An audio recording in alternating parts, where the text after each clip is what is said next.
Hello সবাই, আমার channel শুভ্রবীর সবাইকে স্বাগত। আজ আমরা সম্পূর্ণ নতুন ফ্যান্টাস্টিক ফোর ফার্স্ট স্টেপ টিজারে ডুব দেবো, যা ইতিমধ্যেই রিলিজ হয়েছে। বিশ্বাস করুন, এটি নামের মতোই ফ্যান্টাস্টিং ছিল।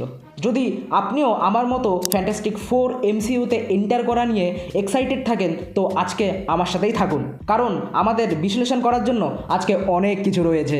অসাধারণ কন্টেন্টের জন্য লাইক বাটনটি চাপুন এবং চ্যানেলটিকে সাবস্ক্রাইব করে নিন। চলো শুরু করা যাক। টিজারটি শুরু হয় নিউ ইয়র্ক সিটির একটি প্যানোরামিক শট নিয়ে, কিন্তু এখানে নানান ভিন্নতা আছে। স্টার টাওয়ার নতুন করে পুনর্নির্মাণ করা হচ্ছে, কিন্তু কেন জানেন? বক্সার বিল্ডিং এর নতুন জায়গা নিচ্ছে। ফ্যানেরা এর জন্য অনেক দিন থেকে অপেক্ষা ছিল এবং শেষ অবধি সেটা হচ্ছে। এবার চলুন কাস্ট নিয়ে কিছু কথা বলা যাক। রিড রিচার্ডস রোলে অভিনয় করছেন পেড্রো প্যাসকাল, যাকে দেখা যাচ্ছে মহাজাগতিক শক্তি সংক্রান্ত একটি গবেষণায় গভীরভাবে তিনি নিমগ্ন আছেন।